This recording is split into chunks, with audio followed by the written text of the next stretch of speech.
નમસ્તે મિત્રો, કેમ છો બધા? મજામાં? ફરી એકવાર સ્વાગત છે તમારી ચેનલમાં. આજનો ટોપિક છે આપણો પંચતત્વ વિશે. પંચતત્વ જે શરીરમાં આપણે તમે સાંભળ્યું હશે, મેં મારા ચક્રના વિડીયો પણ નાખી દીધા છે ઘણા બધા. તો પંચતત્વ શું છે? આપણું આખું શરીર પંચતત્વનું બનેલું હોય છે. એમ સાંભળ્યું હોય તમે કે પંચતત્વ અગ્નિ, વાયુ, જલ, પૃથ્વી, આકાશ, આ બધા પંચતત્વ હોય છે.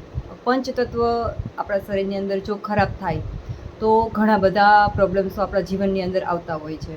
આપણે ખબર જ નથી હોતી કે પંચતત્વ શેના લીધે ખરાબ થતા હોય છે આપણા. તો એક ટોપિક વિશે હું નાનેથી નાની ડિટેલ પૂરી કોશિશ કરીશ કે નાનેથી નાની ડિટેલ હું તમને આપવાની કોશિશ કરીશ કે તમને જાણવા મળે કે કયા તારીખની અંદર જન્મ થયો છે તો કયું તત્વ ખરાબ છે તમારું વધારે છે, કયા સમયમાં જન્મ થયો છે તો વધારે તત્વ છે તમારું, શું લક્ષણ છે, તમને શું ભાવે છે એવું જેના લીધે તમારું આ તત્વ ખરાબ છે. તત્વ ખરાબ થવાથી ઘણી બધી પ્રોબ્લેમ્સો થાય છે મિત્રો.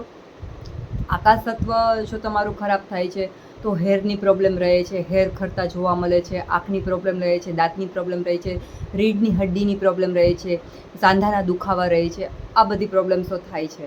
તો હું તમને આના વિશે સમજાવીશ જ એક ટોપિક વિશે, અને આગળ જતાં હું ઘણું બધું એમાં નોલેજ આપીશ તમને કે શું કરવું તમને આની અંદર, કેવી રીતે તમારા તત્વને બેલેન્સ કરવા. તમારે એક વસ્તુ ઉપર હું કરીશ સૂક્ષ્મ.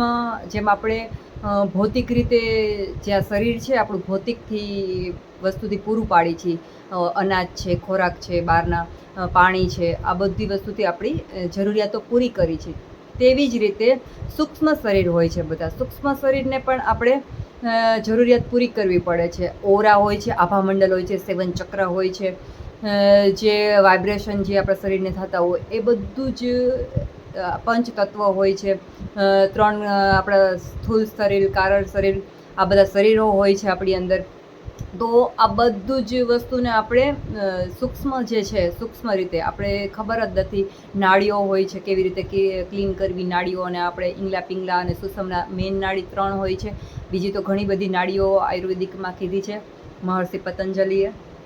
પણ બીજા 7 ચક્ર છે એ પણ નરી આંખે આપણે નથી દેખાતા, પણ એનું આપણે કેવી રીતે બેલેન્સ કરવું, એનું શુદ્ધિકરણ કેમ કરવું.